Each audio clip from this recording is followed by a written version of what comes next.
안녕하세요. 자, 황제원 학개론 강의하고 있는 황제원이고, 일단 이제 우리 2시간 땅 이론 정립이죠. 1월 달부터 3월 달까지 3개월에 걸쳐서 이론 정리 이제 완성하는 과정이고, 이제 2시간 땅이다 보니까 내용을 압축해서 공부를 할 거고, 시험에 나오는 것만 중심으로 짧은 시간 효율적으로 공부하겠다라는 커리큘럼이죠. 자, 이론 정리고, 오리엔테이션 잠깐 하면 11월, 12월 달에 OT에서 말씀드렸던 부분인데 잠깐만 좀 확인하고 우리 수업을 나가면, 우리 이제 학개론 공부할 때 용어 정리 잘 해야 돼요. 용어를 정리해야 개념을 이해할 수 있고 많은 응용 지문들을 해석할 수 있으니까 용어 정리 잘 해야 된다. 우리가 용어를 얘기할 때는 컨셉이라는 개념도 있고 팩트라는 사실도 있는데, 이런 사실 같은 건 암기할 수밖에 없지만 개념이 담고 있는 용어들이 많이 있어요. 경제학에서 특히 학개론에서 개념을 담고 있는 용어 있는데, 이 용어들은 잘 풀이할 수 있어야 된다. 단어 나올 때마다 제가 잘 정리해 줄 거니까 정리해 준 걸 잘 듣고 머릿속에 새겨서 그 단어를 볼 때마다 항상 내용을 떠올릴 수 있어야 돼요. 용어 정리 잘 해야 된다. 자, 계산 문제 반드시 해야 된다. 평균 9문제 출제가 되는데 우리 안정적으로 합격하기 위해서 4문제 이상을 풀어낼 수 있어요. 4문제 이상 풀어내는 것이 안정적인 합격을 위해서 반드시 필요하니까, 수포자라고 해서 못한다 이런 거 없어요. 수학과 관련 없으니까 열심히 수업을 듣고서 내가 그걸 이해했다라면 풀이 방법을 제가 제시할 거예요. 그 풀이 방법대로 열심히 반복 연습만 하면 누구나 할 수 있는 거니까 계산 문제 무조건 버리면 안 돼요. 다 하지 않아도 괜찮아요. 어려운 건 버려도 괜찮고 할 수 있는 쉬운 유형만 잡아서 반복 연습해서 그 문제가 나오면 꼭 맞출 수 있도록 연습해야 된다는 거. 자, 세 번째는 이해 과목이에요. 학개론은 학개론 뺀 나머지는 다 법 과목인데 학개론만 이해 과목이에요. 이제 부동산 학이라는 학문을 배우는 건데, 물론 이제 우리가 학문을 연구하는 건 아니고 이 부동산 학을 바탕으로 해서 시험 대비하는 거죠. 시험 대비용으로 공부를 하는 건데, 자, 이해를 해야 돼요. 특히 학개론에서는 이해 단원이 좀 있어요. 첫 번째 학개론에서 고비라고 하는 단원이 이 단원 경제론이 있죠. 경제론 이해해야 되고, 그 다음에 투자론, 금융론도 이해해야 되고, 마지막 감정평가가 좀 어려운데 역시 이것도 이해가 필요한 단원이에요. 이해가 없으면 단순히 암기하면 끝내겠지라고 해도 문제는 안 풀려요. 그러니까 꼭 이해를 바탕으로 하고, 이해한 다음에 암기를 해야 이게 오래 가서 내가 다음에 동차 공부할 때 다른 과목을 공부하는데 시간적 여유를 만들 수 있을 거니까 가능한 이해하려고 노력하셔야 돼요. 방법은 제가 이따가 다시 설명해 드릴 거고, 잠깐 이제 시험 제도를 보면 2차 과목은 2차 선생님들이 말씀해 줄 거니까 1차에 학개론과 민법 2과목이 있고 평균 60점이면 1차 합격이고, 2차도 이제 중개사법, 그 다음에 공시법, 공시세법, 그 다음에 공법 이렇게 있죠. 공시법, 세법, 공법. 갑자기 말이 안 나오네요. 어쨌거나 2차 과목 2차 선생님이 말씀해 드릴 거니까, 자, 1차 따로 2차 따로 평균 60점이 합격이고 꽈락이라는 제도가 있어요. 40점 이상이어야 돼요. 하나 더 틀려서 37.5가 나오면 평균과 불문하고 무조건 불합격이니까. 자, 근데 1차, 2차 있을 때 모두 합격하면 최종 합격이고, 1차만 합격하고 2차가 안 됐다라면 다음에 한해서 딱 한 번만 기회 주는데 다음 연도에 2차 준비해서 합격하면 최종 합격이 되는 거고, 1차, 2차 같이 준비했는데 2차가 합격하고 1차 합격을 못하면 이건 무조건 처음부터 다시 공부해야 돼요. 그러니까 2차는 1차 합격한 다음에 2차 합격 여부가 중요한 거예요. 그러니까 초창기에는 무조건 1차 공부해야 돼요. 그래서 1월달, 2월달, 3월달 이렇게 3개월 동안에는 2차 과목은 수업만 열심히 듣고 내가 다른 시간을 내서 복습할 수 있는 시간, 스스로 공부할 수 있는 시간이 있다면 이건 다 1차에 투자하셔야 돼요. 2차 선생님들한테는 얘기하지 말고 그냥 수업만 열심히 듣고 나머지 공부하는 건 다 민법과 학개론에 투자하셔야 돼요. 1월달, 2월달, 3월달에 민법과 학개론이 잘 잡혀져가지고 평균 65점 정도 나왔다 그러면 나중에 2차 공부하는 데는 너무 수월해요. 근데 1차가 정리가 안 되면 2차 공부할 시기가 와도 불안해서 2차 공부가 잘 안 돼요. 그러니까 일찍부터 1차를 잘 잡아놓는 게 중요하다. 특히 학개론이 효율적이에요. 민법은 좀 처음에 진입장벽이 좀 높죠. 법률 용어가 좀 어렵게 느껴질 수 있으니까. 근데 민법은 하면 할수록 점수가 올라가지 떨어지는 경우는 없어요. 근데 학개론은 이해가 안 되면 아무리 공부해도 점수가 안 올라가요. 그래서 이해가 필요하니까 수업을 잘 듣고 이해하려고 노력하셔야 된다는 거. 자, 예를 보면 65점, 55점 맞으면 평균 60점이니까 합격. 뭐 좋은 합격이죠. 자, 40점, 80점 맞으면 이것도 합격이죠. 20점 보태줄 수 있으니까. 꽈락을 면했고 최고 점수 80점 맞았으니까 합격이고, 자, 얘는 평균 60점이 되지만 얘가 40점이 안 넘었으니까 이건 무조건 꽈락이 돼서 합격, 평균 불문하고 불합격이에요. 자, 이때 우리가 좀 중요한 거 이거 한번 좀 체크해 봐야 되는데, 자, 1차는 두 과목만 있으니까 최소 점수는 꽈락을 면해야 되니까 40점은 맞아야 돼요. 그럼 합격하기 위해서 60점이 평균 60점이 합격 점수니까 80점만 맞으면 20점을 보태주니까 합격이 되는 거죠. 자, 그러니까 합격을 위해서 필요한 점수는 80점까지예요. 85점이다, 90점이다, 95점은 그냥 기분만 좋은 거지 합격에 필요한 점수에 도와주는 점수가 아닌 거예요. 그래서 1차 과목은 최고 점수는 80점이 최고 점수다 이렇게 생각해야 돼요. 자, 이렇다는 얘기는 뭐냐면 1차 공부할 때 우리가 40문제 중에 20점은 최고 점수를 맞는데도 필요하지 않은 문제라고 생각하시면서 20점에 해당되는 건 8문제예요.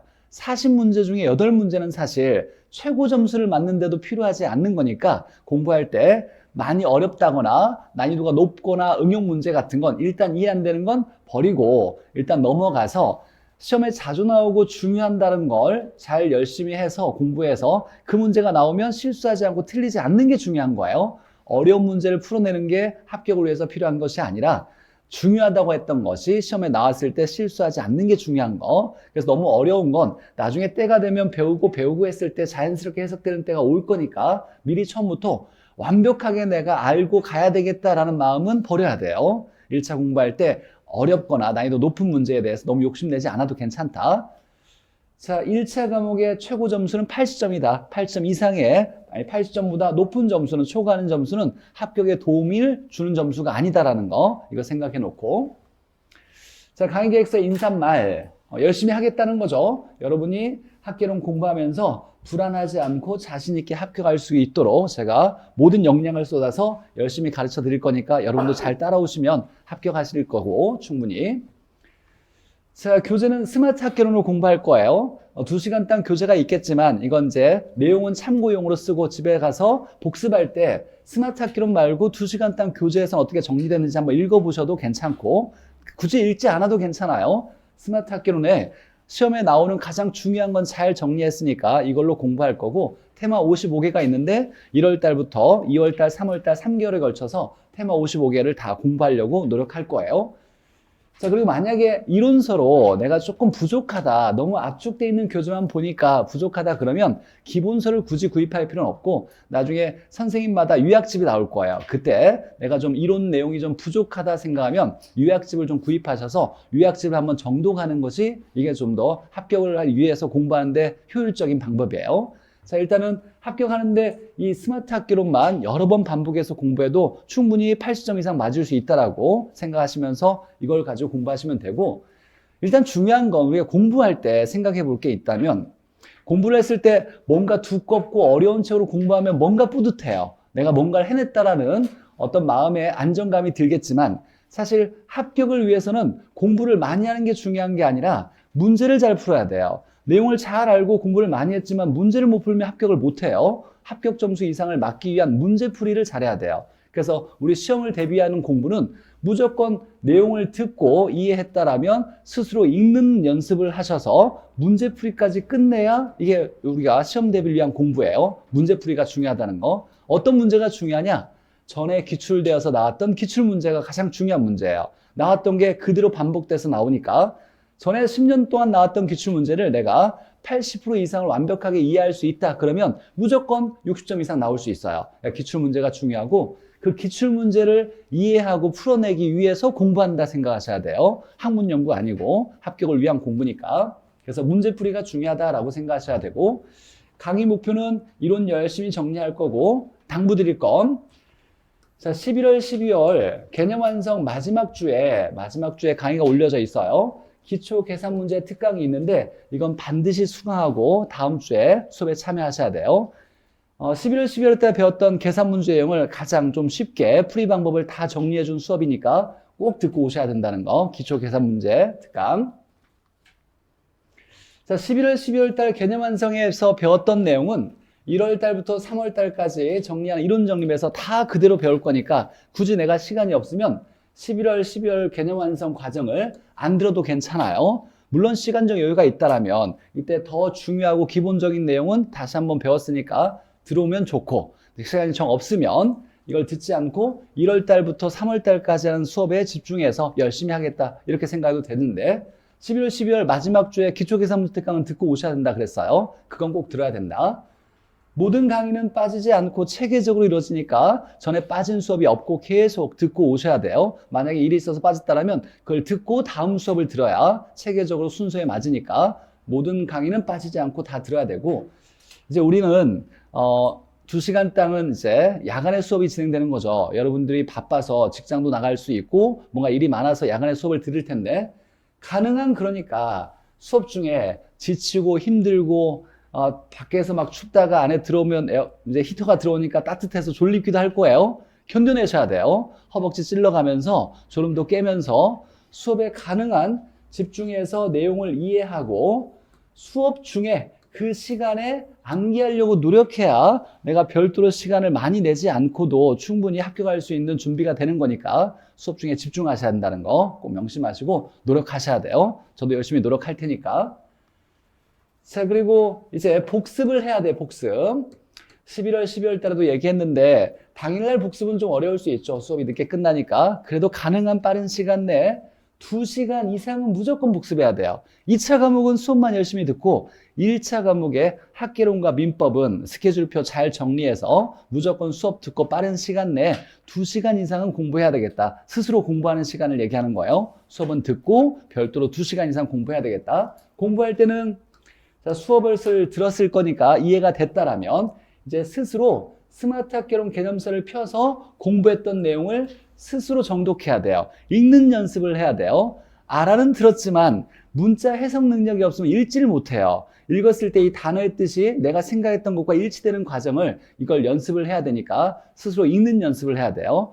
개념서에 있는 걸 꼼꼼히 잘 읽어야 돼요. 단어 하나하나 쓸 때 제가 정말로 정성을 들여서 필요한 단어들만 잘 압축해서 정리했으니까 개념서에 있는 단어 빠뜨리지 않고 하나하나 꼼꼼히 읽는 연습하시고 스마트 학교로 있는 기출문제를 스스로 풀어보셔야 돼요. 수업 중에 개념서에 있는 문제를 풀어줄 거예요. 문제 풀 때는 칠판을 보고 저랑 같이 풀고 집에서 복습할 때는 스스로 풀어보면서 답을 찾는 게 중요한 게 아니라 모든 지문을 해석하는데 노력을 해야 돼요.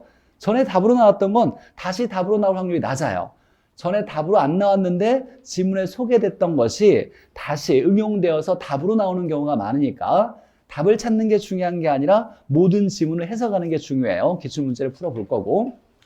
확인학습 문제가 있어요. 매주 10문제씩 제가 확인학습 문제를 수업을 하고 문제를 풀어볼 건데 이 문제도 역시 우리 수업과 관련된 기출문제를 바탕으로 만든 문제니까 이걸 스스로 풀어봐서 100% 내 것으로 만드는 걸 목표로 해야 되고 이걸 하는데 2시간 정도 소모된다 이렇게 생각하셔야 돼요.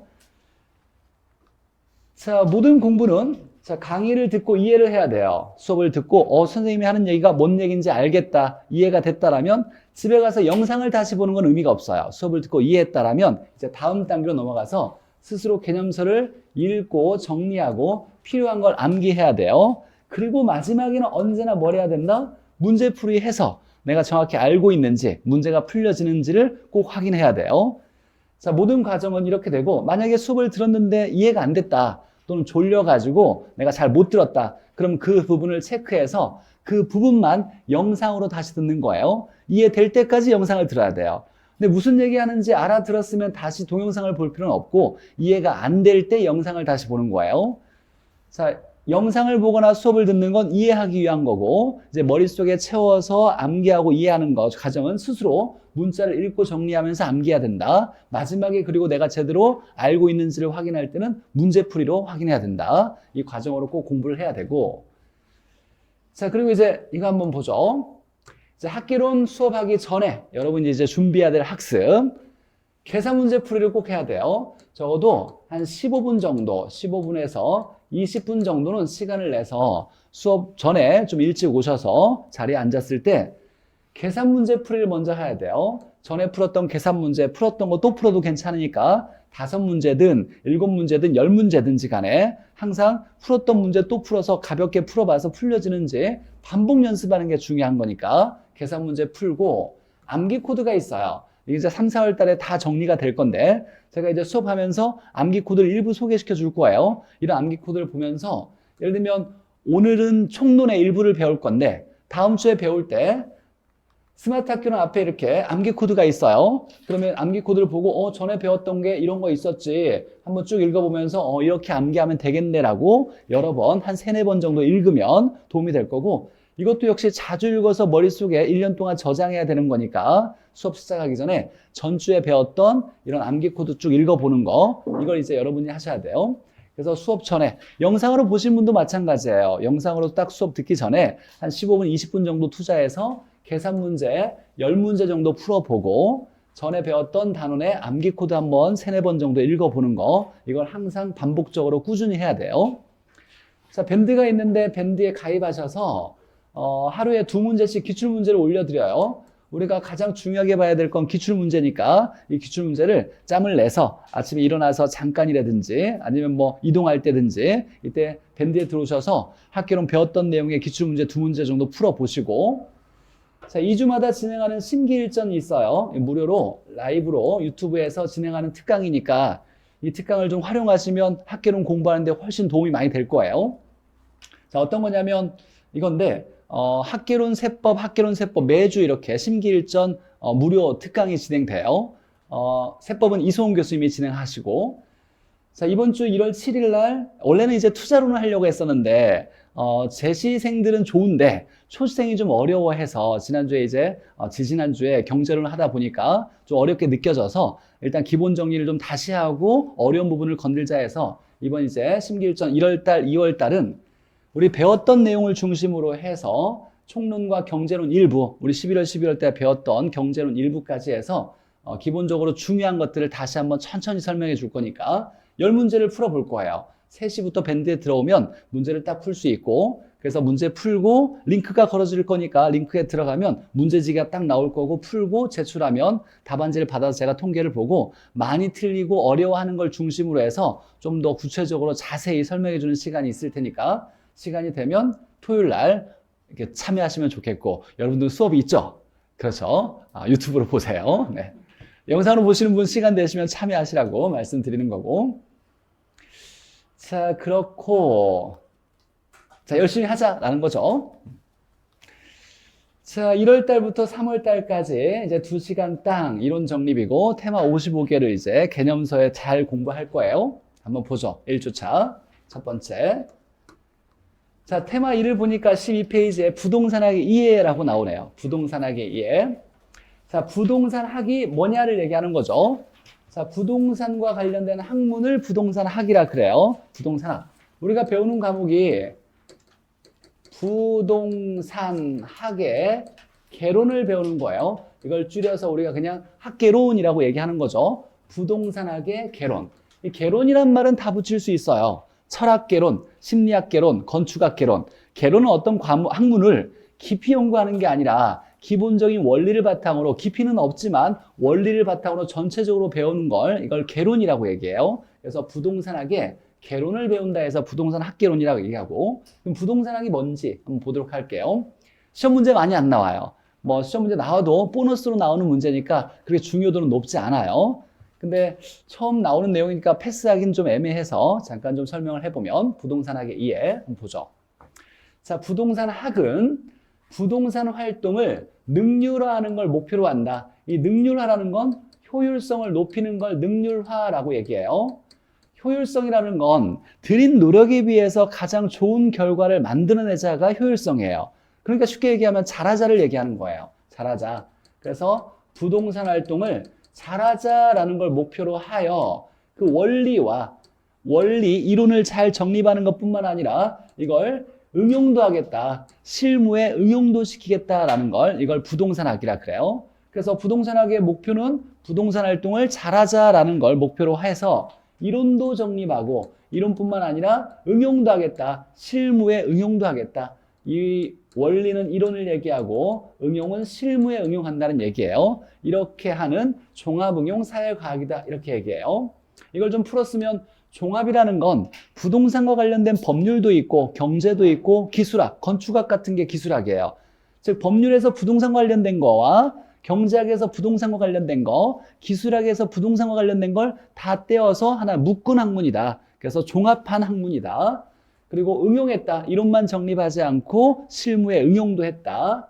사회과학이다. 사람들이 살아가는 관계를 사회라 그래요. 그래서 부동산을 대상으로 해서 사람들에서 나타나는 모습이나 현상이나 문제가 있으면 이것까지 해결하겠다라고 해서 사회과학이라고 얘기해요. 그래서 부동산학은 종합응용 사회과학이다. 이렇게 얘기하고, 자, 부동산학의 연구 대상은 부동산 활동과 부동산 현상이다. 이렇게 나왔어요. 부동산 활동과 부동산 현상. 어떤 내용이냐면 간단히 얘기하면, 자, 인간이 있고 인간이 부동산이라는 물건을 대상으로 했을 때, 자, 인간이 부동산을 대상으로 행동하는 게 있을 거예요. 이걸 뭐라고 하냐면 이걸 부동산 활동이라고 얘기해요. 부동산 활동. 자, 이 부동산 활동은 뭐가 있냐 그러면 예를 들면 부동산을 대상으로 사고 파는 게 있죠. 이걸 뭐라고 하냐면 수요와 공급이라고 얘기할 거예요. 부동산을 투자도 할 거예요. 부동산을 바탕으로 돈도 빌릴 수 있죠. 자금을 융통하는 걸 뭐라 그래요? 자금 융통을 줄여서 금융이라고 하죠. 금융. 그리고 부동산을 개발도 할 거고 개발한 걸 관리도 할 거고 부동산의 가치를 평가하는 감정평가도 할 거고 부동산을 바탕으로 중개도 할 거고 이런 것들이 다 부동산 활동이에요. 학개론에서 배우는 게 다 부동산 활동을 배우는 거예요. 이 부동산 활동을 잘하자라는 게 부동산 학이니까 인간이 부동산을 대상으로 활동을 했을 때 그럼 부동산에서 나타나는 모습이 있을 거예요. 잘하면 좋은 모습이 나타날 거고 잘 못하면 나쁜 문제가 나타나겠죠. 나타나는 모습을 뭐라고 하냐면 이걸 부동산 현상이라 그래요. 자, 예를 들면 이런 거죠. 인간이 부동산, 주택을 바탕으로 수요 공급을 잘 못하면 돈이 없는 사람이 주택을 구입하려고 해도 못 구입하는 주택 부족 문제가 생겨날 수 있어요. 집은 누구나 필요한데도 부족해서 문제가 되면 이런 문제까지도 해결하려고 노력하는 것이 이게 부동산학이다. 그러면 부동산학에서 연구하는 건 인간과 부동산을 직접 연구하는 것이 아니라 인간과 부동산을 연구하는 것이 아니라 부동산 활동과 부동산 현상을 연구 대상으로 삼는다. 이 내용이에요. 자, 그래서 내용을 보면 부동산학은 이 인간이 부동산을 대상으로 하는 걸 잘하자는 걸 목표로 해서 이론도 정립하고 이걸 실무에도 응용도 하는 종합응용 사회과학이고 부동산학에서 연구하는 건 인간과 부동산을 자체를 연구하는 게 아니라 부동산 활동과 부동산 현상을 연구한다. 이때 이제 시험 문제 나온 건 이거예요. 자, 부동산학은 원리 이론뿐만 아니라 실무에 응용도 한다 그랬죠. 이때 어떤 성질을 중요시 하느냐라고 얘기할 때 이론이나 원리는 논리성이 있어야 돼요. 그래서 논리적으로 라는 말을 과학성이라고 얘기해요. 논리성을 과학성이라고도 얘기해요. 이론 정립을 과학성을 중요시한다. 논리적으로 한다. 자, 응용 기술, 실무에 응용할 때는 방법론적인 게 중요해요. 그래서 테크닉이 필요하니까 기술성이 중요시된다. 이거 기억해놔야 돼요. 그래서 이론을 정립할 때는 과학성이 중요시되고 실무에 응용할 때는 기술성이 중요하다. 테크닉이 중요하고 이론은 논리적으로 과학성이 중요시된다. 짝 짓는 게 중요한 거예요. 자, 두 번째 보니까 부동산학의 성격을 보니까 좋은 얘기는 얼마든지 할 수 있어요. 경험적이고 구체적이고 규범적이고 이런 거 얘기할 수 있는데 우리가 이제 암기해야 될 것은 자, 부동산학은 이런 거하고는 관련이 없다. 이미 우리가 경험을 바탕으로 하고 구체적이고 규범적이고 윤리적으로 행동해야 되고 종합했고 실무에 응용도 했고 사람 사는 관계에 대해서도 연구한 학문이니까 좋은 얘기는 얼마든지 할 수 있어요. 그런데 이렇게는 얘기할 수 없어요. 철학이나 심리학처럼 눈에 보이지 않는 형이상학적인 걸 연구하는 추상적인 학문은 아니에요. 철학, 심리학처럼 추상적 학문은 아니고 우주의 원리와 또는 천문 같은 거 이런 걸 연구하는 물리학이나 천문학 같은 자연과학도 아니에요. 자연과학 아니고 이론만 잘 정립하는 기초과학, 순수과학도 아니에요. 그래서 부동산학은 추상적 학문이다, 자연과학이다, 기초 순수과학이라 할 수 없다를 외워놔야 돼요. 이걸 외워놔야 돼요. 우리 시험 문제 지금까지 보너스로 나왔던 문제는 부동산학은 어쩌고 저쩌고 하니까 순수과학이라 할 수 있다. 이렇게 나오면 틀리는 거예요. 부동산학은 추상적 자연과학 기초 순수과학이라 할 수 없다. 이걸 이제 암기 코드에 보면 부동산학은 추자연, 기초, 순수와는 관련이 없다. 이렇게 암기를 할 거예요. 자, 이걸 이제 암기해놔야 되고 핵심이라고 써 있는 게 중요한 거죠. 이런 걸 중심으로 공부하셔야 되고 자, 부동산 활동의 주체 보면 인간인데 인간을 세 개로 구분할 수가 있어요. 1섹터, 2섹터, 3섹터. 자, 1섹터는 공적 주체를 얘기해요. 자, 공적 주체는 누굴 얘기하냐? 이건 이제 학개론 1년 내내 배울 때 당연히 알고 있어야 되는 건데 정부를 얘기하는 거예요. 정부. 정부라고 얘기하면 중앙정부고 정부와 똑같이 취급하는 공적 주체가 누구냐면 지방에 있는 정부를 뭐라 그래요? 지자체라 그러죠. 지방자치단체, 지자체. 그리고 정부가 운영하는 기업도 있죠. 정부가 운영하는 기업을 공기업. 이걸 뭐라고 하냐면 공사라고 하죠. 그래서 공적 주체 얘기하면 정부, 지자체, 공사 이 세 개만 얘기하는 거예요. 이 세 개를 뺀 나머지는 다 민간 주체, 사적 주체라고 얘기하는 거예요. 그래서 1섹터라고 얘기하면 부동산 활동을 할 때 1섹터가 부동산 활동을 한다. 수요 공급을 하든 개발을 하든 관리를 하든 투자를 하든 뭐 부동산 활동을 한다. 부동산 활동은 인간이 부동산을 대상으로 하는 활동이죠. 1섹터가 한다는 건 정부가 한다는 거고 이 공적 주체는 정부, 지자체, 공사를 얘기해요. 우리 한번 우리 학개론에서 중요한 공사가 두 개가 나와요. 한번 해석해 보죠. LH라는 게 있어요. LH. 뭐예요? LH. 랜드 하우스죠. 그러니까 토지주택공사죠. 얘를 한국토지주택공사라고 해요. 자, 혹시 우리 학개론에서 한국토지주택공사가 하는 중요한 업무가 하나 있는데 혹시 기억나는 사람 있을까요? 없어요? 알겠어요. 네. 토지은행이라는 거 들어봤어요? 토지은행. 알겠어요. 뭐 하여간 중요해요. LH 기억해놔야 되고 또 하나가 있는데 HF가 있어요. 하우스 파이낸싱의 약자예요. 하우스 파이낸싱. 파이낸싱이라고 한다면 금융을 얘기하는 거예요. 그래서 HF가 누구냐면 한국 하우스니까 주택, 파이낸싱은 금융이죠. 한국주택금융공사 이 두 개가 우리 학교에서 중요한 공사예요. 자세히 배울 거예요. 그래서 LH는 한국토지주택공사. 우리나라에 있으니까 한국은 쓰는 거고 토지주택, 랜드하우스, HF는 하우스 파이낸싱 공사, HF라고 얘기해요. 이 두 개는 알고 있어야 돼요. 자, 그리고 정부 지자체 공사가 아닌 나머지는 민간 주체, 사적 주체를 2섹터라고 하고 자, 그런데 3섹터도 있대요. 이 3섹터는 뭐냐면 부동산 활동하는데 3섹터가 있다. 이렇게 얘기할 때는 민간과 공공이 합동으로 하는 경우가 있어요. 같이 합쳐서 공동으로 뭔가를 부동산 활동을 할 때가 있는데 이렇게 합쳐서 같이 할 때를 3섹터라고 얘기해요. 3섹터 기억해놔야 돼요. 자, 3섹터라고 하면 민간과 공공이 합동을 하는 거다. 일자는 정부 주는 거예요. 공적 주체. 정부, 지자체, 공사 뺀 나머지는 2섹터, 민간 얘기하고 3섹터라고 하면 민간과 공공이 합동을 하는 걸 얘기한다. 자, 이때 우리가 이제 이렇게 부동산 활동의 주체를 나눴는데 자, 민간 부분에서는 뭘 중요시하고 정부 입장에서 공적 부분에서는 뭘 중요시하냐 이걸 따졌을 때 한번 보죠. 학개론은 부동산 학개론은 왜 배우는 걸까요? 부동산에 대해서 잘 연구해서 기초에 대한 지식들을 잘 알아서 결국 뭘 하려고 하냐면 투자를 잘하기 위해서예요. 투자는 부동산 사는 거죠. 근데 그냥 사요? 뭔가를 기대하고 사요? 기대하죠. 뭘 기대해요? 수익을 기대하죠. 장래 수익을 벌 걸 기대하고 부동산을 사는 걸 투자라 그래요. 결국 부동산에 대한 지식을 잘 공부해서 이걸 어디에 활용하기 위한 거냐면 투자를 잘해서 수익을 발생시키는 게 목적인 거예요. 그래서 돈 벌려고 부동산학 배우는 거예요.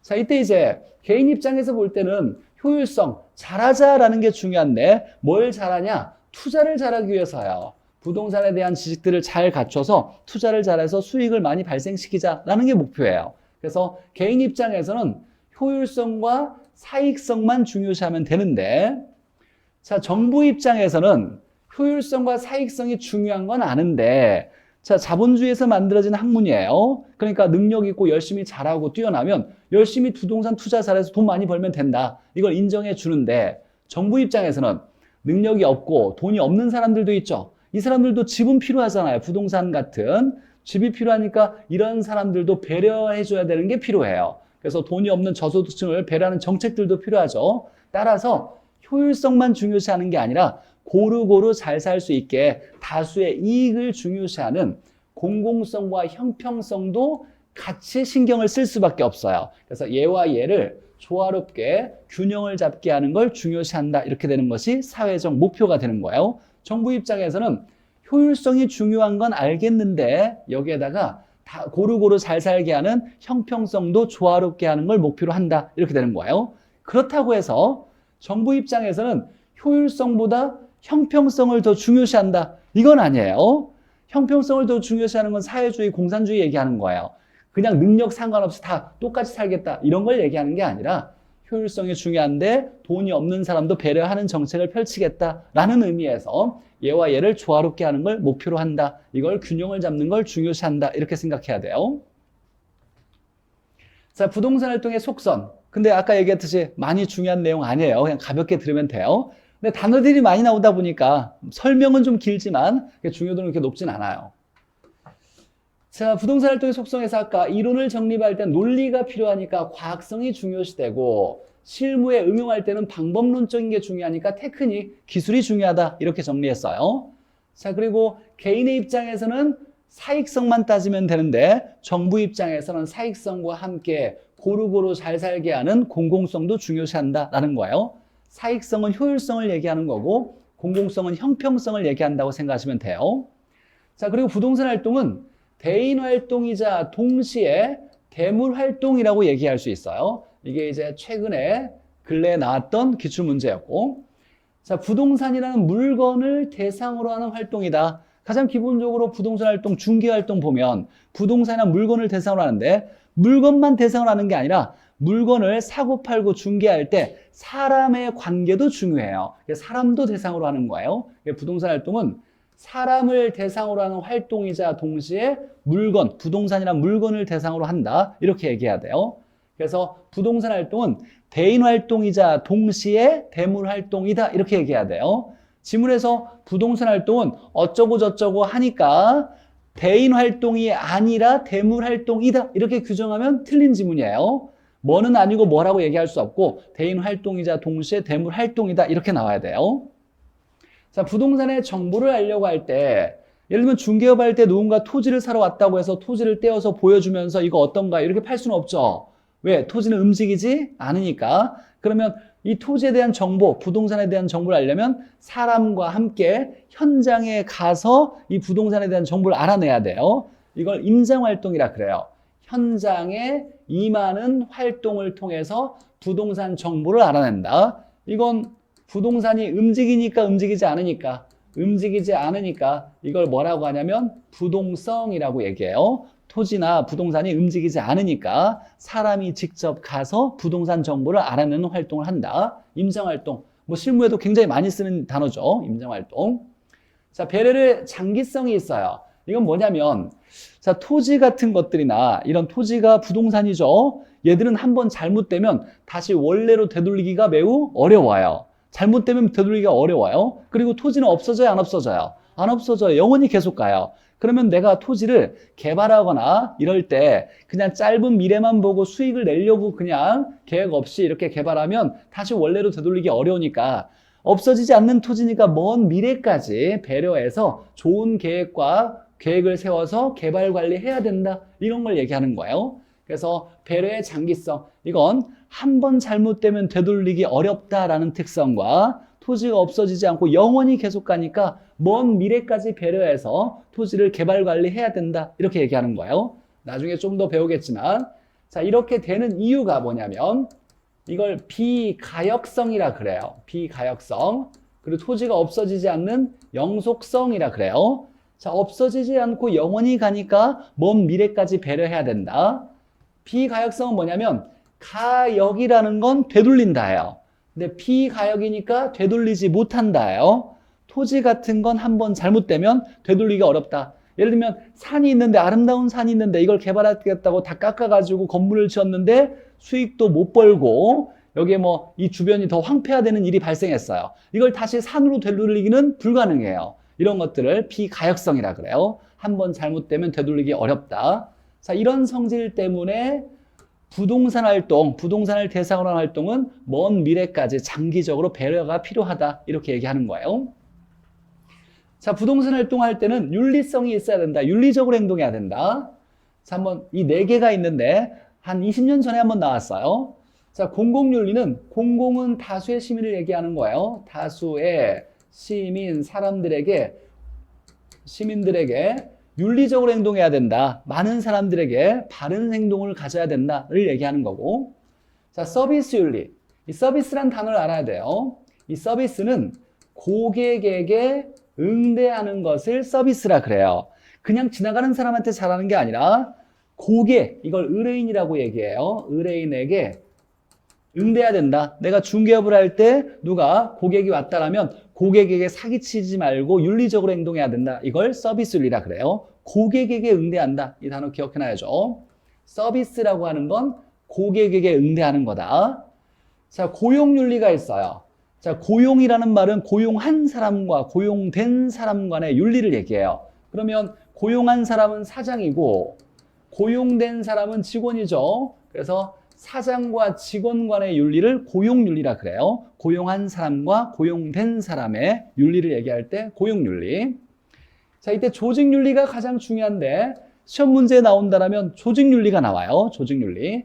이 조직은 동업자 간의 윤리를 얘기해요. 동업자 간의 윤리 또는 협회와의 윤리를 얘기할 때 조직윤리라고 얘기해요. 자, 이때 우리가 어떤 업을 할 때, 중개업을 할 때 여러 사람이 동업할 수도 있죠. 이 동업자끼리 사기치지 말고 윤리적으로 행동해야 된다. 이거 얘기하는 거예요. 이걸 조직윤리라 그래요. 자, 이때 이걸 우리가 어떻게 표현하냐면 사장과 직원의 고용한 사람과 고용된 사람의 이 관계는 내부 조직이라고 하고 동업자가 아니라 사장과 중개사 협회와의 이런 조직 관계를 외부 조직이라 그래요. 이렇게 얘기해요. 그럼 출제자는 문제를 낼 때 이렇게 문제를 낼 거예요. 잘 들어봐요. 자, 부동산 활동은 윤리적으로 행동해야 되는데 내부 조직원 간에 지켜야 될 윤리를 조직윤리라고 한다. 맞아요, 틀려요? 틀리죠? 내부 조직 얘기하면 고용한 사람과 고용된 사람이죠. 근데 공부 안 된 사람은 내부 조직 나오네? 조직윤리 맞겠지? 이렇게 찍는다는 거예요. 그래서 기억해놔야 돼요. 조직윤리는 내부 조직이 아니라 외부 조직이라는 동업자 간의 윤리를 얘기하는 거예요. 나중에 제가 모의고사 낼 거예요. 그럼 많이 틀릴 거예요, 아마. 자, 조직윤리는 그래서 이제 앞으로 조직윤리를 외울 때는 이렇게 단어를 붙여서 외부 조직윤리 이렇게 기억해놔야 돼요. 외부 조직을 얘기하는 거예요. 내부 조직과는 상관없고 내부 조직은 고용윤리를 얘기하고 조직윤리는 외부 조직윤리다. 이 외부를 집어넣어서 외울 거예요. 외부 조직윤리. 그래서 이거 하나 기억해놔야 된다. 윤리에서 조직윤리라고 얘기하면 동업자 간의 외부 조직윤리다. 자, 전문성을 얘기할 때 부동산 활동이 얼마나 전문적이냐라고 얘기할 때 3차로 갈수록 전문성이 높다라고 얘기해요. 최고 전문가가 부동산 활동할 때 3차 수준의 부동산 활동이라고 얘기해요. 예를 들면 중개 활동을 할 때 공인중개사가 했다. 최고 전문가 맞아요? 중개 활동의 최고 전문가는 뭐예요? 공인중개사죠. 이걸 3차 수준이라 얘기하는 거예요. 근데 중개보조원도 있지. 중개보조원은 공인중개사 합격을 못한 거잖아요. 근데 중개 활동을 좀 경험은 가지고 있죠. 이런 사람이 하는 건 좀 아는 사람이 한 걸 2차 수준의 부동산 활동이라 하고, 예를 들면 우리 아버지가 야, 이 땅 동네 이장이신데 야, 이 땅 얼마야? 이거 너 사갈래 하면서 막걸리 한 잔 사줘라. 이렇게 중개하는 건 1차 수준 얘기하는 거고. 그래서 3차로 갈 때 최고 전문가의 부동산 활동을 얘기한다. 이렇게 생각하면 돼요. 자, 부동산 활동의 속성 이렇게 7가지 한번 따져봤고 중요한 거 정리하면 이거 외워놔야죠. 이론은 과학성, 실무는 기술성, 부동산 활동은 대인 활동이자 동시에 대물 활동이다. 이렇게 기억해놔야 되고 윤리적으로 행동할 때 조직윤리 나오면 외부 조직윤리다. 외부 조직윤리 이렇게 기억해놔야 돼요. 외부 조직윤리. 자, 부동산 활동의 원칙이 있는데 여러 가지 원칙이 있어. 이렇게. 자, 능률성의 원칙은 잘하자 원칙이고 잘하자. 안전성의 원칙은 사기당하지 말고 안전하게 부동산 활동하자. 경제성의 원칙은 경제성은 수익성을 얘기하는 거예요. 돈을 많이 버는 쪽으로 부동산 활동을 하자. 돈을 많이 벌자라는 거고 공정하게 행동하자. 이런 여러 가지 원칙이 있는데 이때 가장 중요한 원칙은 능률성의 원칙이에요. 최우선 원칙은 이 여러 원칙 중에 가장 중요한 건 능률성의 원칙이다. 잘하자 원칙이다. 아까 부동산 학은 부동산 활동을 능률화시키는 거, 잘하자는 게 목표였어요. 자, 그래서 능률성의 원칙을 얘기할 때 그러면 잘하자는 건 어떤 걸 얘기하냐? 부동산을 내가 소유하고 있다라면, 내가 땅을 소유하고 있다라면 내 땅이니까 내 마음대로 놀리거나 방치하면 되지 라는 게 아니라 만들 수 없는 귀한 땅이니까 가장 좋은 이용을 하는 것이 잘하는 소유 활동이야, 이렇게 얘기하는 거예요. 그래서 소유 활동을 잘하는 건 그 부동산에 가장 좋은 이용을 해야 된다를 얘기하는 거예요. 최유효 이용은 최고, 최선의 이용을 얘기할 때 최유효 이용이라고 해요. 최고, 최선의 이용. 자, 거래 활동을 할 때는 야, 질서 있게 해야 된다. 거래 질서 확립을 목표로 한다. 질서 확립을 목표로 한다. 이렇게 얘기하는 걸 능률성 원칙이라 그래요. 가장 최근에 나왔던 시험 문제 지문은 능률성의 원칙. 잘 들어봐요. 문제에서 이렇게 나와요. 출제자가. 부동산 활동에 있어서 소유 활동을 최유효 이용해야 되는 것은 일반 원칙 중에 경제성의 원칙이다. 이렇게 나오면 틀리는 거죠. 소유 활동을 최유효 이용한다는 건 소유를 잘하자라는 거니까 가장 잘하자라는 능률성의 원칙을 얘기하는 거예요. 그래서 능률성의 원칙에서 소유는 최유효 이용하고 거래 활동은 질서 있게 해야 된다. 이렇게 얘기하는 걸 능률성의 원칙이라 그래요. 이걸 지도 원리로 삼는 거. 자, 6번에 보니까 부동산학의 접근 방식 이렇게 두 가지가 있는데 물론 이거 말고도 많이 있어요. 다른 것들은 사실 시험에 나올 가능성이 거의 없으니까 이 두 개만 확실히 하면 답은 충분히 찾을 수 있어요. 자, 부동산학을 접근하는 방식을 봤을 때 종합식 접근이 있는데 자, 우리 부동산학이 만들어진 건 다 종합식으로 만들어졌어요. 종합식. 종합했다는 건 뭘 합쳤다는 거죠. 법률에서 부동산과 관련된 게 있을 거고 경제학에서 부동산과 관련돼 있을 거고 기술학, 건축학에서 부동산과 관련된 게 있을 거예요. 각각에서 부동산과 관련된 걸 다 끄집어내서 이걸 합쳐놓은 학문을 부동산학이라 그러는 거예요. 그러면 법률, 경제, 기술에서 부동산과 관련된 걸 끄집어내서 합쳤다. 이런 방법을 종합식 접근이라 그래요. 그래서 부동산을 복합된 개념으로 이해해 나가겠다. 이 복합이란 말 나와도 법 경기를 합쳤다를 얘기하는 거예요. 자, 그래서 이제 앞으로 부동산학을 배울 때 종합했다, 복합 개념이다 이런 말이 나오면 법률, 경제, 기술 물론 꼭 세 개만 합치는 건 아니에요. 다른 것도 얼마든지 합쳐도 괜찮아요. 근데 대표적으로 세 개를 얘기하는 거예요. 법률, 경제, 기술을 합쳐서 이해해 나가는 거. 이런 방식은 종합식 접근이다. 이렇게 부동산을 이해하는 건 복합 개념으로 이해하는 거다. 이렇게 해석해야 돼요. 부동산학이 만들어지는 건 부동산학이 체계화된 건 이 종합식 접근으로 크게 기여한 방법은 종합식 접근이다. 그래서 우리가 이제 부동산학을 배울 때 1단원부터 마지막 단원까지 뭔가를 정리할 때 항상 법률적, 경제적, 기술적 측면에서 각각을 따져볼 거예요. 이렇게 따져보는 건 다 종합식 접근이기 때문에 그래요. 부동산학은 종합식 접근으로 만들어졌다. 체계가 잡혀졌다라는 거고.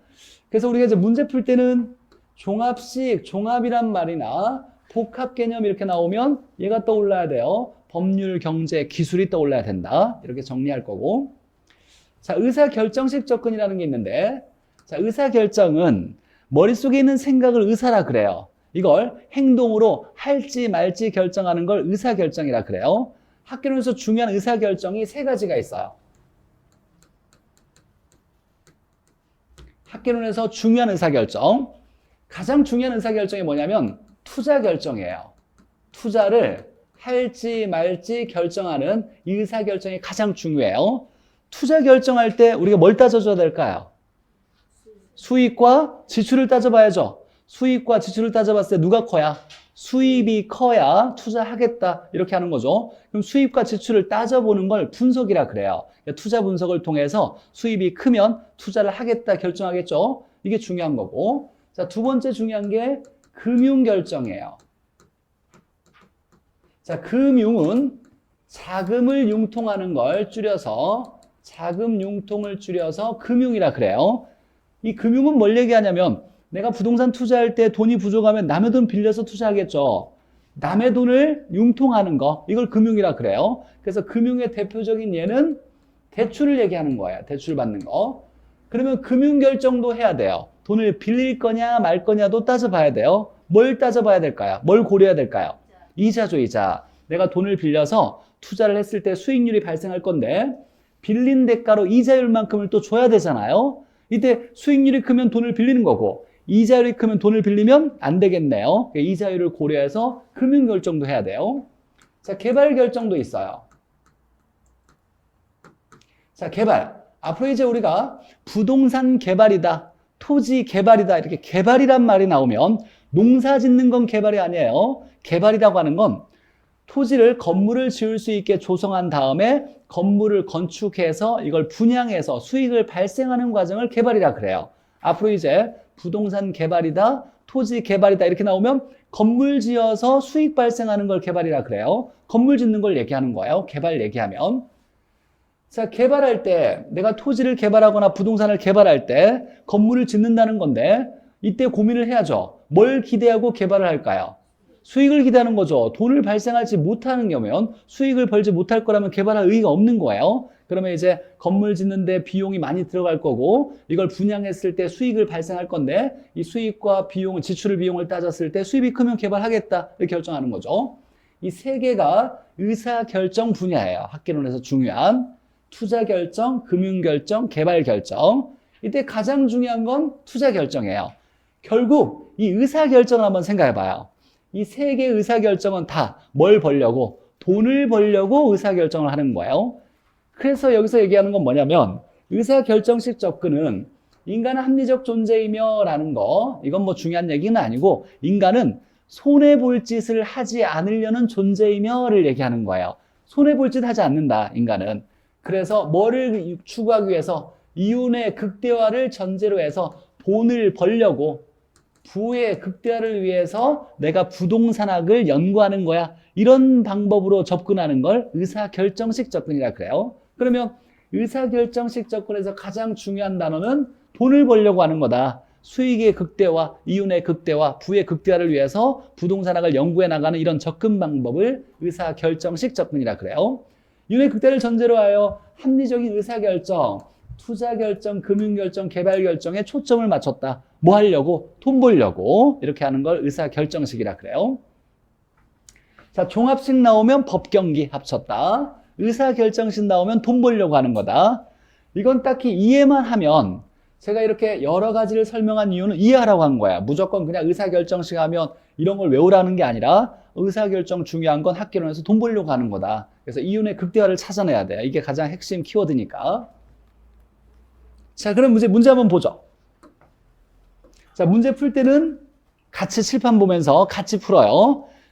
자, 그리고 이제 앞으로 문제 풀 때 여러분들 이제 문제를 풀 건데 물론 처음에는 잘 안 될 수도 있어요. 그냥 줄 치면서 그냥 맞냐 틀리냐 이렇게 하지 말고 그냥 의미 없는 줄 치지 말고 내가 가장 중요한 키워드라고 생각하는 걸 동그라미를 쳐가면서 이게 중요한 키워드니까 이게 나와야지 이렇게 동그라미를 치는 연습을 해야 돼요.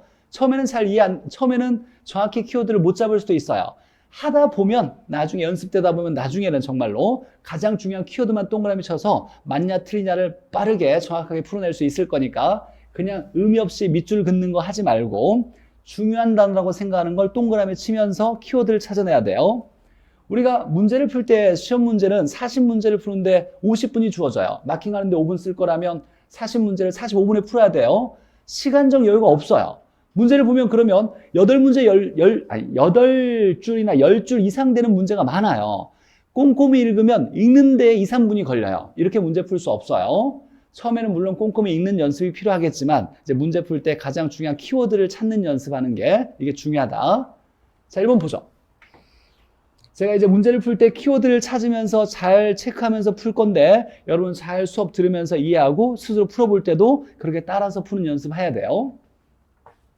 자, 부동산학이 추구하는 가치를 볼 때 중요한 건 민간 부분에서 볼 때, 민간에서 볼 때는 형평성과 효율성 중에 누가 더 중요하냐 이렇게 얘기하는 거. 누가 더 중요해요? 효율성이죠. 그러니까 중요한 질문 이것밖에 없어요. 민간에서는 효율성이 더 중시된다. 정부 입장에서는 형평성이 더 중요시돼요?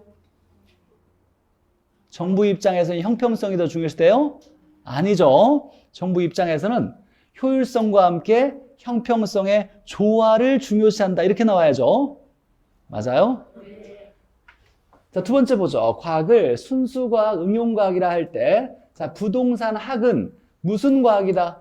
응용과학이라고 해야 돼요. 부동산 학은 아까 추상적 학문 아니고 자연과학 아니고 기초과학, 순수과학 아니다. 이렇게 정리됐으니까 부동산 학은 순수과학이라고는 할 수는 없다. 이렇게 정리할 수 있어야 되고. 자, 세 번째.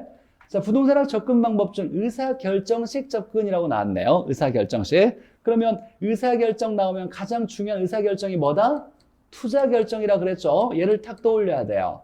투자결정하는 거. 뭘 벌려고 투자한다? 돈 벌려고 투자한다. 그러면 이윤의 극대화가 나와야 돼요. 부의 극대화, 수익의 극대화. 그래서 합리적인 존재라는 건 중요한 건 아니에요. 손해보지 않으려는 존재로서 얘가 나와야죠. 이윤의 극대화를 목표로 행동한다는 가정에서 출발하여 부동산학을 연구해 나가겠다라고 하는 거. 이걸 의사결정식 접근이라 하죠. 맞네요. 네 번째 보니까 종합식 접근이라고 나왔어요. 그럼 종합했다니까 뭘 종합했다? 부동산을 법률, 경제, 기술을 합쳐가지고 이해해 나가는 방식을 종합식 접근이라 한다. 보니까 여기에 법률, 경제, 기술을 여러 측면을 13가지 측면 등의 복합 개념으로 이해해 나가면서 부동산학을 연구해 나가겠다. 이런 방식을 종합식 접근. 맞네요. 자, 5번에 부동산의 원칙 중에 경제성의 원칙은 이라고 나왔어요. 이 경제성은 수익성이에요. 돈 많이 버는 쪽으로 부동산 활동해야 된다. 라는 건데 뒤에 내용을 보니까 소유 활동을 최유효 이용하자. 소유 활동을 잘하자라는 거죠. 맞아요? 이 잘하자는 건 무슨 원칙? 능률성의 원칙이죠. 대답이 한 박자가 느린데.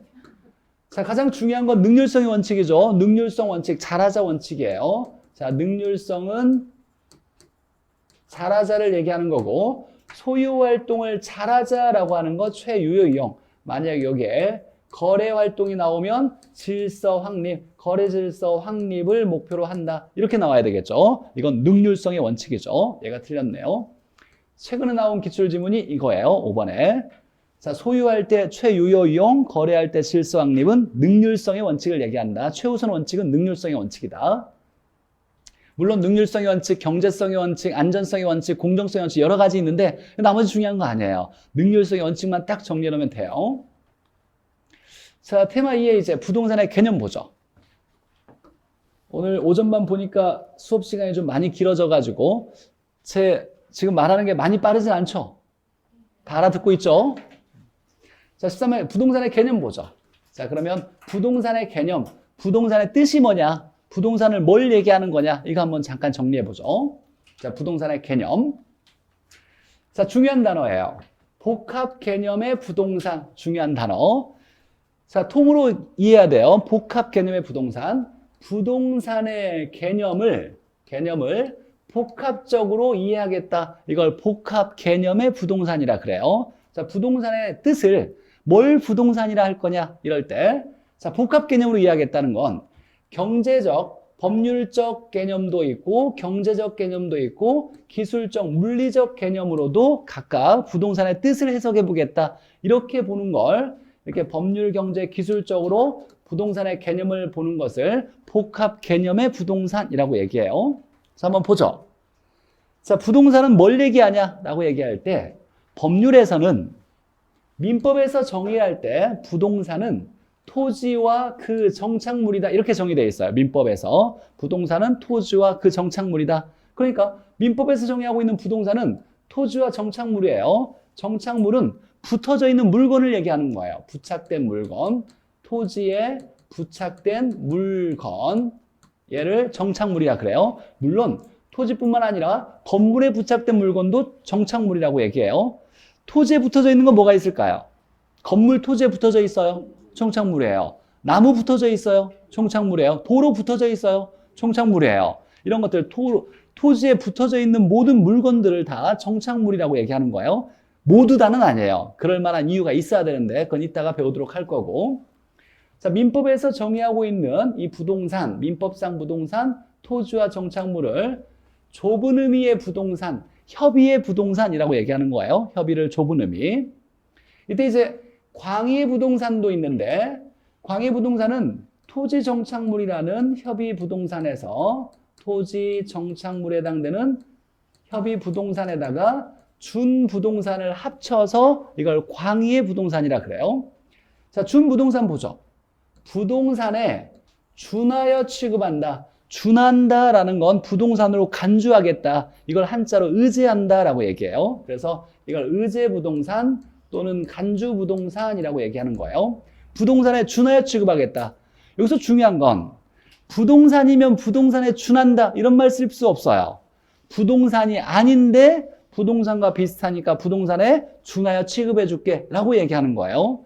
준 부동산은 부동산이 아닌데 부동산과 뭔가 비슷한 성질이 있어서 부동산으로 간주해 줄게, 부동산으로 준해 줄게 라고 얘기하는 거예요. 자, 그래서 아래 보니까 자, 준부동산, 의제부동산, 간주부동산이라고 하는데 자, 부동산은 무조건 등기 등록을 해야 돼요. 법적으로 의무화되어 있어요. 부동산은 무조건 등기 등록해요. 등기하면 등기부가 생기고 등록하면 대장이 만들어지는 거예요. 그럼 배웠죠? 공시법에서. 그렇다 쳐요. 네. 자, 등기 등록하는 걸 이걸 공시제도라고 얘기해요. 이거 이해해야 돼요. 우리가 공시법에서 배우는 게 등기 등록하는 거 배우는 거예요. 공시법에서. 공시가 뭐예요? 공시. 알려주는 제도죠.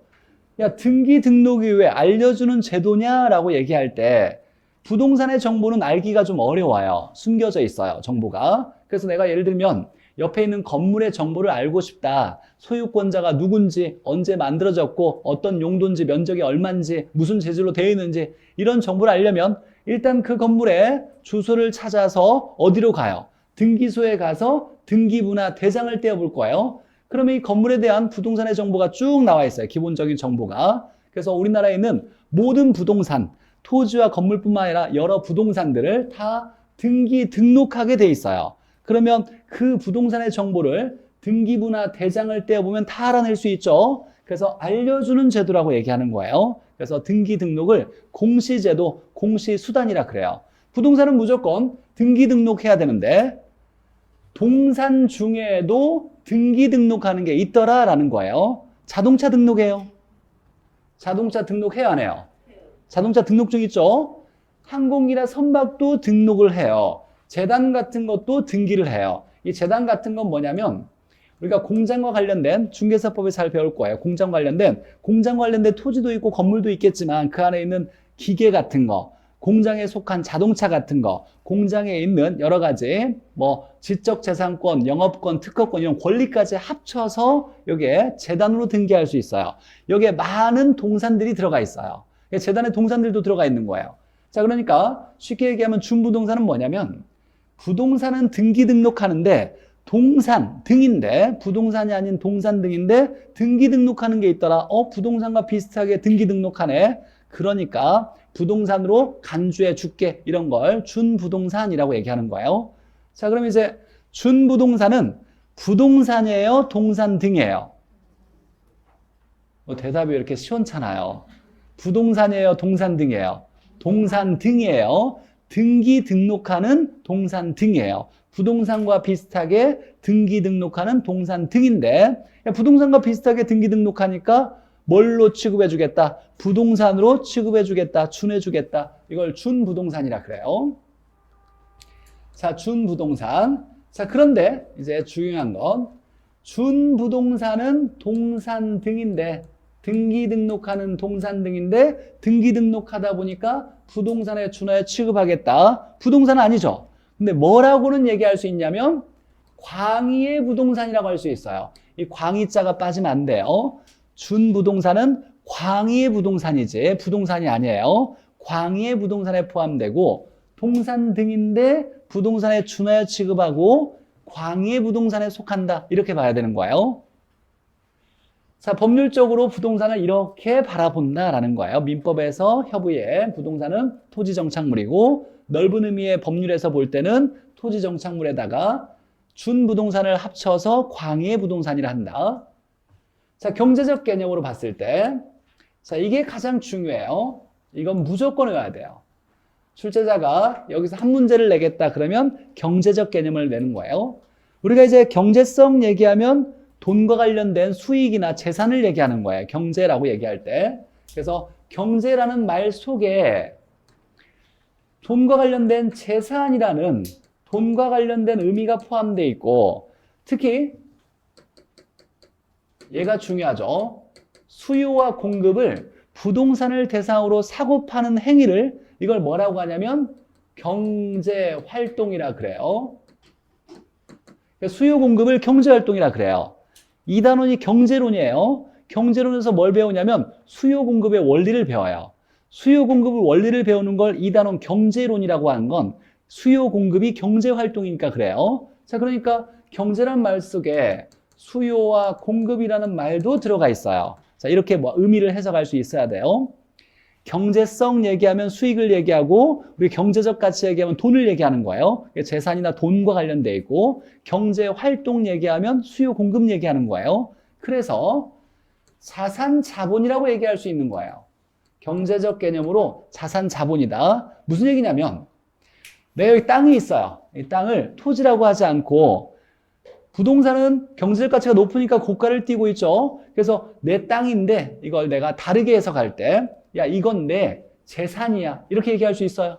이렇게 얘기할 수 있죠. 이 땅을 땅이라 하지 않고 내 재산이야, 내 자산이자 내 자본이야, 이렇게 얘기할 수 있는 거예요. 이렇게 자산 자본으로 바라보는 건 부동산을 경제적 개념으로 바라본 거예요. 자산 자본이라 얘기할 수 있고, 자, 생산재 소비재라고 얘기할 수 있어요. 이건 공급과 관련돼 있고, 이건 수요와 관련된 거예요. 무슨 얘기냐면 뭔가를 만들 때 필요한 재료를 생산재라고 얘기해요. 주택을 만들려면 뭐가 필요해요? 주택을 만들려면 뭐가 필요해요? 땅이 필요하죠. 그래서 내가 땅이 있는데 이 땅을 토지라 하지 않고, 야, 이건 주택을 만들기 위한 생산재야, 이렇게 얘기할 수도 있겠네요. 생산재라는 건 공급과 관련됐으니까 이 생산재란 말 속에 공급과 관련된 경제적 개념과 이렇게 맞닿아 있어요. 그래서 주택을 만들기 위한 이 토지가 생산재야, 이렇게 얘기할 수도 있고, 소비재는 내가 뭔가를 직접 이용하는 재화를 소비재라 그래요.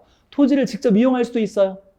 뭐 할 때? 경작할 때 토지를 이용할 수 있어요. 그러니까 이건 여기 땅이 있는데 내가 이걸 경작하기 위한 소비재야, 내가 직접 사용할 수 있는 재화야, 이렇게 바라볼 때 이걸 경제적 개념으로 봤다고 얘기하는 거고, 토지를 거래할 수도 있어요. 거래할 수 있죠. 이 땅이 있는데 이건 내가 이걸 팔려고 하는 상품이야, 이렇게 바라볼 수도 있어요. 이렇게 바라보는 개념을 경제적 개념이라 그래요. 외워야 돼요. 가장 중요한 거 경제적 개념 5개. 복합 개념의 부동산에서 부동산을 경제적 측면으로 바라봤을 때 뭐라고 얘기할 수 있냐면 자산, 자본, 생산재, 소비재, 상품. 이걸 그냥 앞글자 따서 외우기보다는 경제라는 단어가 중요하니까 경제는 돈이나 재산과도 관련돼 있고, 경제적 가치 얘기할 때 우리가 재산이나 수익이나 돈과 관련된 얘기고, 경제활동은 수요 공급이니까 수요 공급 관련돼 있다. 거래하는 물건을 뭐라고 한다? 상품이라고 얘기하는 거예요. 수요 공급이 일어나는 상품. 그래서 자산, 자본, 생산재, 소비재, 상품 외워야 되고, 자, 기술적, 물리적 개념은 이 물리적이라는 게 중요해요. 이 단어가. 지금 제가 수업하면서 하는 건 다 용어를 풀이해주면서 이해시키려고 노력하고 있는 거예요. 아는 건 머릿속에 잘 정립하고 모르는 게 있다면 잘 메모해놓고 집에 가서 복습할 때 내 걸로 만들어야 돼요.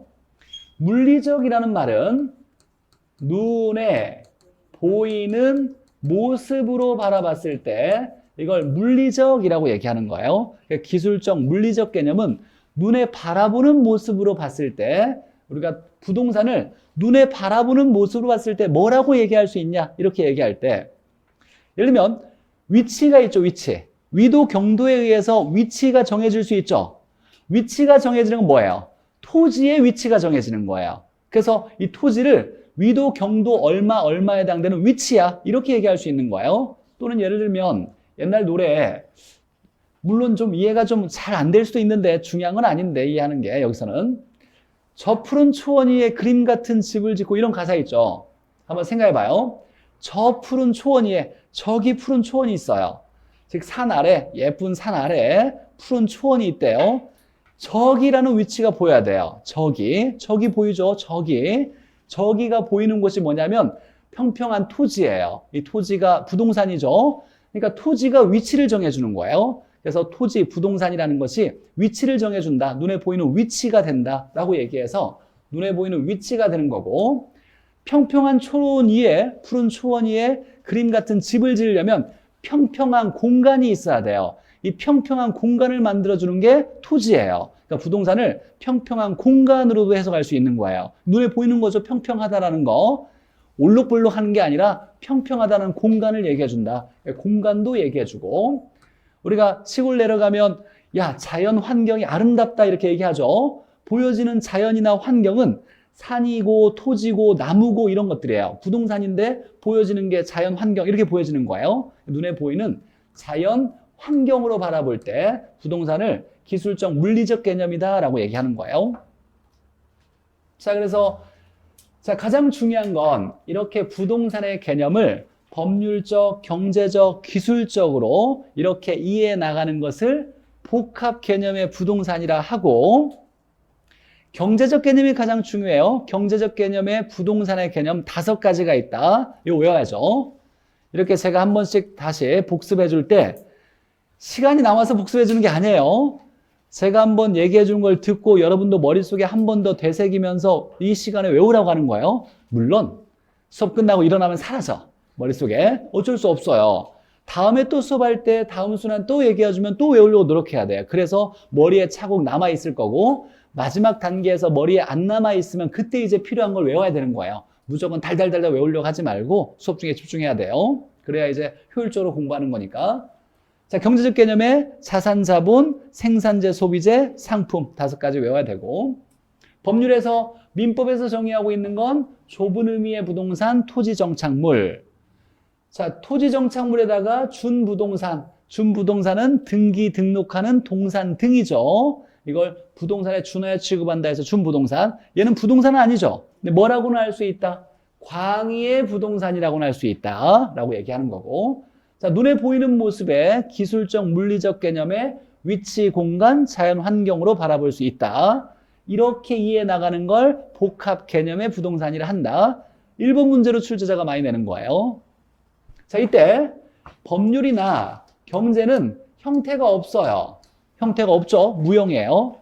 근데 눈에 보이는 모습으로 바라보는 건 형태가 있으니까 눈에 바라보는 모습으로 봤던 거예요. 그래서 복합 개념의 부동산에서 유형적 개념이 뭐냐? 이렇게 바라보면 이건 기술적, 물리적 개념을 얘기하는 거예요. 유형적 개념은 기술적, 물리적 개념밖에 없다. 형태가 있으니까 눈에 보이는 거죠.